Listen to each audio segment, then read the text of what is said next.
Hello, I Dr. Vijay Chandra Jadala welcomes you to today's session on operating system, that is process.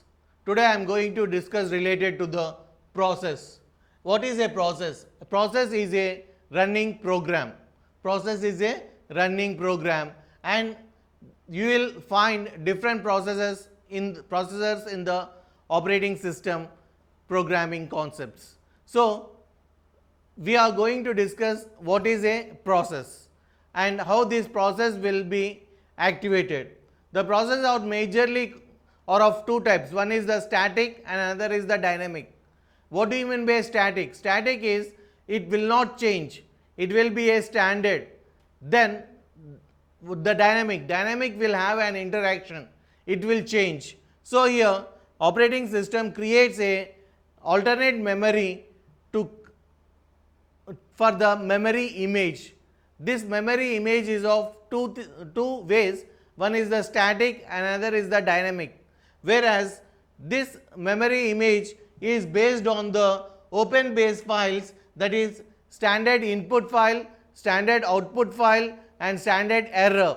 Whereas it initializes the CPU registers, it uses the point PC, that is program counter, as well as when it runs the stack or heap, it will use the stack pointer. So these all the different terms in the memory image. So the memory image is broadly classified into two. One is the static memory image and another is the dynamic, and static will be supported by the two things. One is the static will be supported by two terms. One is code and data, which comes under the static, whereas the dynamic will be of stack and heap. So the memory image is broadly classified into two. One is the static and another is the dynamic. In static it's divided into two. One is the code and another is the image, whereas the dynamic is divided into two. One is the static, another is the heap. This heap will work on based on the malloc function, and this static and dynamic will be connected with the CPU context towards the register, and this register, the communication with the register will be done by PC, that is the program counter, and the SP, that is the stack pointer. So for the dynamic state, it will the stack pointer will be used and the stack pointer will be connected, whereas for the static purpose the program counter will be used and this program counter will be connected for the static purpose. And the file descriptors, the basic file descriptors are broadly three. One is the stdin, that is the input file descriptor. Another is the std out, that is the output file descriptor. Another is stderr, that is the error file descriptor.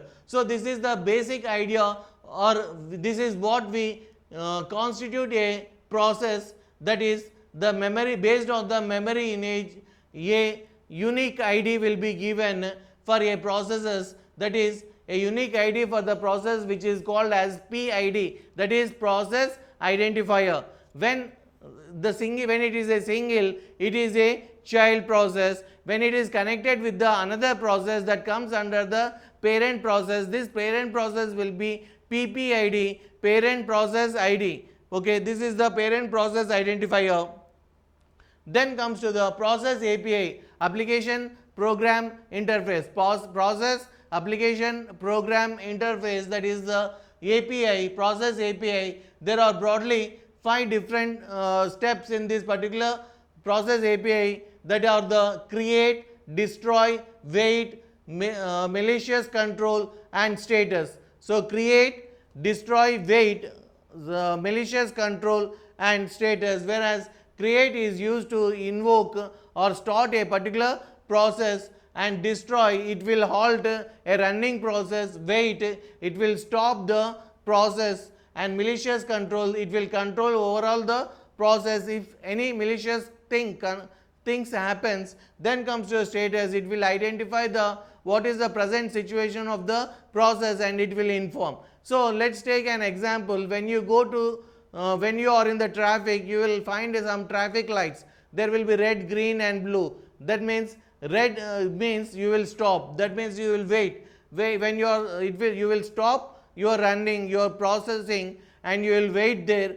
And once you get the yellow, you will be ready, and when you get the green, you will move. So here in process API, the first one is creation of the process, second one is the destroying of the process, third one is wait of the process. That means this particular process will wait. In meanwhile, some other process will be activated and it will start its work. So these are the works of the particular processes in an operating system.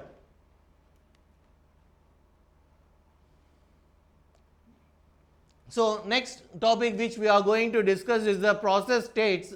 The process has broadly classified into three states. One is the running state, one is the ready state, another is the block state. Right now I given an example of traffic signal where running state is the movement of the process, whereas ready state means yellow light, that is you will be ready, the process will be ready to be in an active, to come into an active stage, whereas blocked means it will stop the work. So if in I3 computer you will have 3 processes, I5 computer you have 5 processes. These 5 processes should work on a particular work, sharing their work according to the job scheduling. So these three things will be, status will be happen related to the process. That means let's take an example, 5 processes are there. First process will work, that is will be in a running state. That means the second process will be in a ready state. When this first process is blocked, this ready process will be in a running state. Like that, the 5 processes will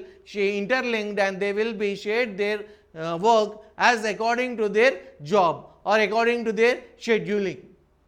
So this is all about the process states. Next we will see the process transmission. So when the process state transmission, that is running, then blocked, and another thing is the ready, the interconnection will be scheduled and descheduled. The interconnection between the running and the ready is scheduled and descheduled, whereas input output initiated will be blocked or not to block. Then comes to the input output will be done through the blocked, the relation between the blocked and the ready. So this is the process state diagram. By this I am concluding today's session. What we discussed is about the process, about the memory image, about the process state, and about the process transmission. Hope you all understood well these major concepts related to the process in an operating system. Thank you very much. We will